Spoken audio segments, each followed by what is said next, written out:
Salut, bienvenue à la chaîne Afrique Entrepreneur, la chaîne des entrepreneurs africains. Je m'appelle Wuro Adoyi Chanyao et vous pouvez tout juste m'appeler Wuro, O-U-R-O. Je suis entrepreneur. Si vous êtes nouveau à la chaîne et vous êtes très soucieux du développement de l'Afrique, vous vivez en Afrique ou vous êtes de la diaspora africaine, vous avez créé une entreprise et vous pensez sérieusement à sa croissance, vous voulez créer une entreprise à succès et durable en Afrique, mais vous ne savez pas concrètement comment s'y prendre, la chaîne Afrique Entrepreneur est faite pour vous. Abonnez-vous à la chaîne, activez la cloche de notification pour être notifié à chaque fois que je publie une nouvelle vidéo. Dans la vidéo d'introduction, j'ai présenté la mission que je me suis assignée en créant cette chaîne, c'est celle d'apporter ma valeur ajoutée à l'émergence des entreprises à succès et centenaires en Afrique. J'ai décidé de faire une série de 7 courtes vidéos dans lesquelles je vais vous parler des préalables pour devenir un entrepreneur à succès. Dans la première vidéo de cette série, j'ai parlé de ce qu'est un entrepreneur et c'est quoi l'entrepreneuriat. Dans la deuxième vidéo de cette série que je vais présenter aujourd'hui, je vais vous parler des motivations pour devenir un entrepreneur en Afrique. Il existe une multitude de motivations pour devenir un entrepreneur ou pour créer une entreprise. Et ces motivations peuvent être regroupées en 4 grands groupes. Le premier groupe, ce sont des motivations d'ordre financier. Vous savez, la plupart des créateurs d'entreprises sont motivés par des motivations financières. Ils visent l'indépendance financière, ils veulent avoir une fortune ou une richesse. Et il y a d'autres qui ont de l'argent, mais ils veulent se lancer dans leur propre compte. Et le plus souvent, leur argent provient des épargnes personnelles, soit des tontines ou des héritages. Donc avec cet argent, ils vont utiliser ça pour se lancer dans la création d'entreprises.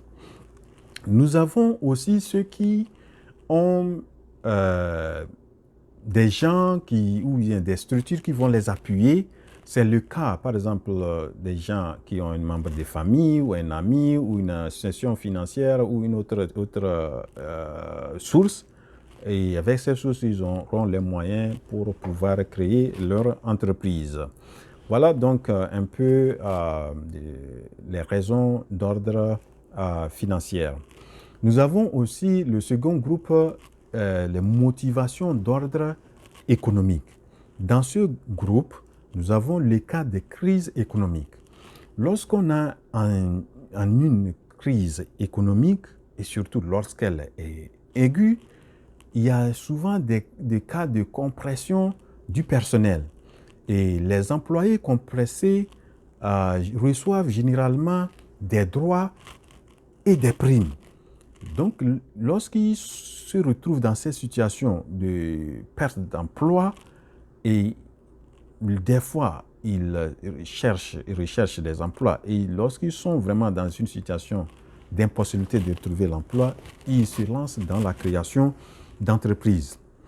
Le cas aussi qu'on peut trouver, le cas économique, c'est lorsqu'on est dans le cas de boom économique.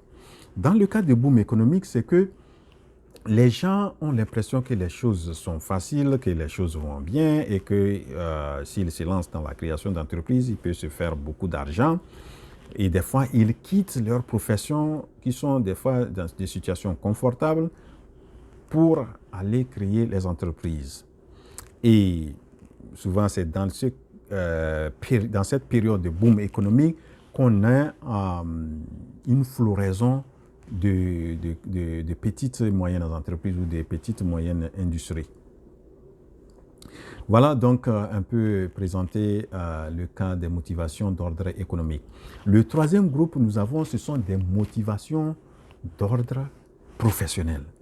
Nous avons des gens qui ont perdu leur emploi, des gens qui sont dans une situation de précarité d'emploi, des gens qui ont fini leur formation, ils se retrouvent aussi sans emploi, tels que les jeunes diplômés de l'université, des centres de formation.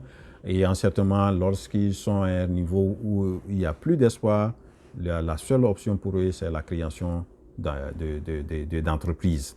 Il y a aussi dans ce groupe de professionnels des gens qui sont mécontents, ils sont frustrés, ils ont eu des cas de conflit avec leurs supérieurs hiérarchiques, ils ont eu le cas de justice, le cas de favoritisme. À un certain moment, ils sont dépassés, ils se disent, ils claquent la porte et ils s'en vont créer leur propre entreprise.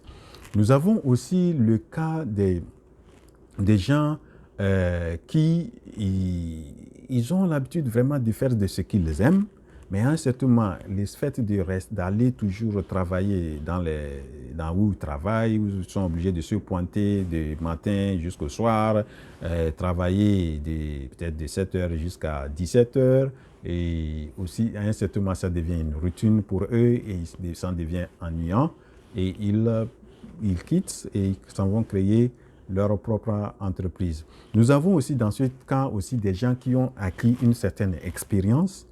Ils pensent qu'avec cette expérience, ils peuvent utiliser ça pour créer les entreprises. Voilà donc un peu l'aspect de motivation professionnelle. Nous avons le dernier groupe qui sont c'est des motivations d'ordre divers. Dans ce cas, nous avons des gens qui ont un désir d'indépendance. Vous avez des gens qui veulent être leur propre patron, leur propre boss. Ils ne veulent pas être sous les ordres de quelqu'un d'autre. Nous avons des gens qui veulent être maîtres de leur destin. Nous avons aussi le cas des gens qui veulent gérer leur temps comme ils veulent. Nous avons aussi des gens qui veulent, comment on appelle ça, ils veulent être leur propre patron. Ils veulent avoir aussi la possibilité de prendre des initiatives. Et quand ils sont dans certaines boîtes, ils n'ont pas cette possibilité de le faire.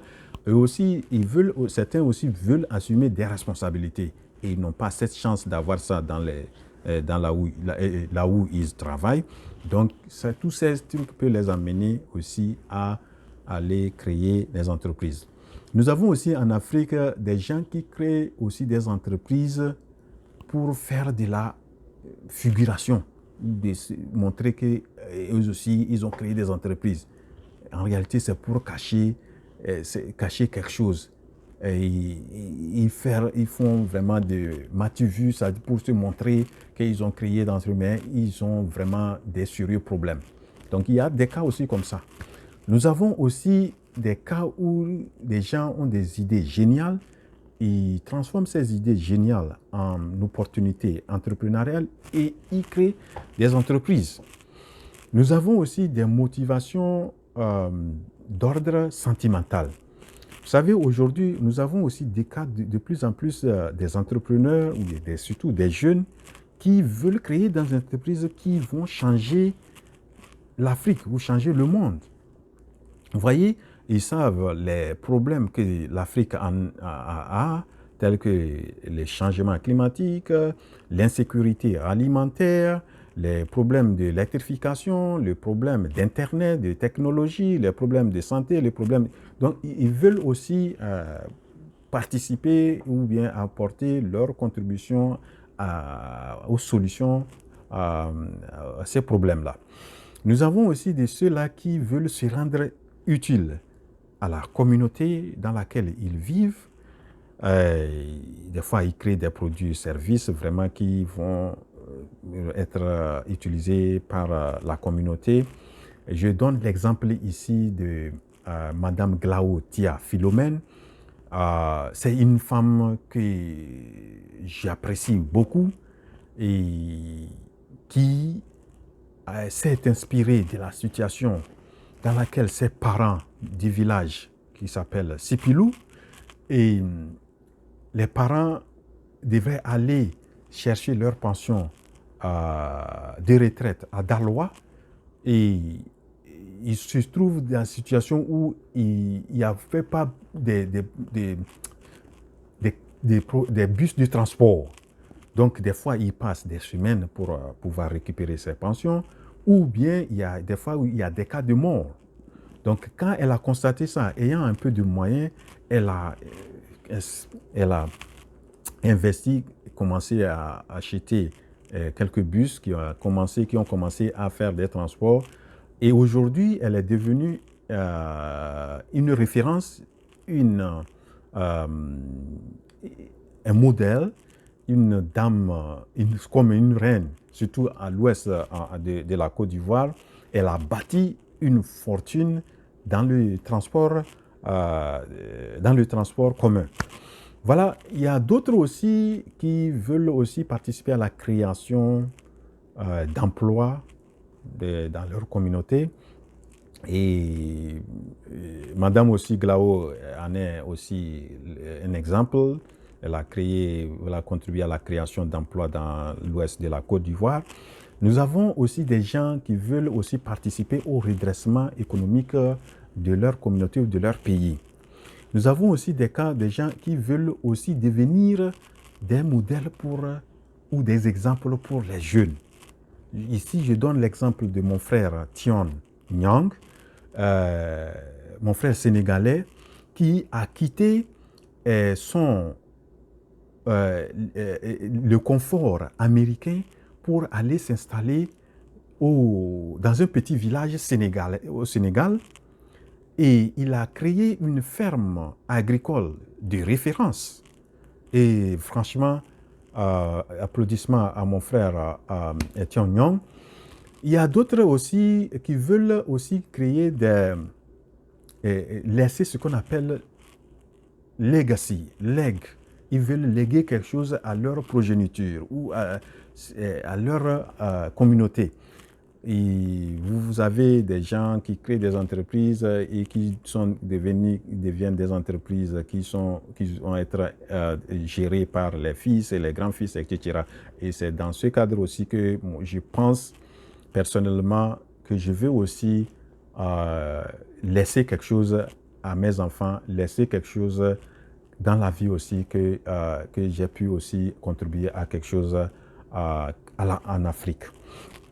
Je pense sincèrement que en Afrique, pour pouvoir se lancer et créer une entreprise durable, tout aspirant entrepreneur doit sérieusement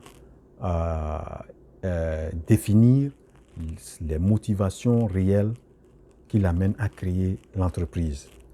Et ces motivations doivent être solides avant de se lancer dans la création d'entreprise.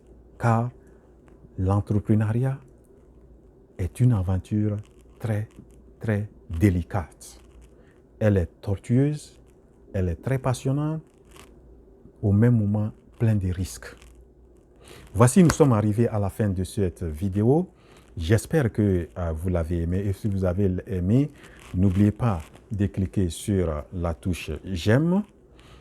N'oubliez pas aussi de la partager au maximum. Et aussi, n'oubliez pas de cliquer sur la cloche de notification pour être notifié à chaque fois que je publie une nouvelle vidéo. Rendez-vous à la prochaine vidéo, surtout le lundi, qui serait le lundi prochain. La révolution entrepreneuriale en Afrique, c'est maintenant. Je vous remercie, votre frère Wuro.